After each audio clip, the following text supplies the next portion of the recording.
అయితే మీ ఇనిషియేషన్ వల్ల ఆల్మోస్ట్ ఇప్పుడు 33 కేసులు వేయడం జరిగింది. దీనికి సంబంధించి 2 days back single judge bench వారు జడ్జిమెంట్ ఇవ్వడం కూడా జరిగింది.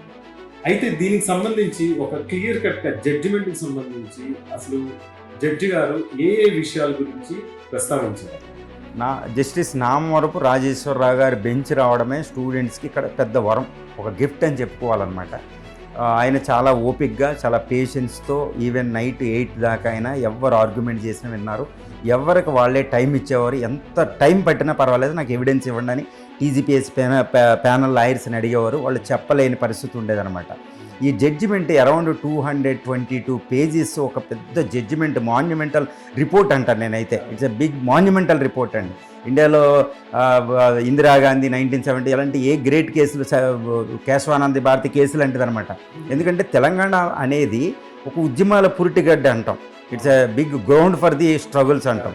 సాయుధ తిరుగుబాటు అని, తెలంగాణ మూమెంట్ అనేది చాలా డెమోక్రటిక్గా నడుతుంది. పీపుల్ చాలా హైలీ ఎమోషనల్, వాళ్ళకు ఒక డిటర్మినేషన్ తోటి ఉంటారు. ఈ గ్రూప్ 1 మూమెంట్ అనేది రోడ్ల మీదకి రాకుండా కేవలం జ్యుడిషియరీ మీద నమ్ముకొని చేసిన ఒక ఉద్యమం అనమాట.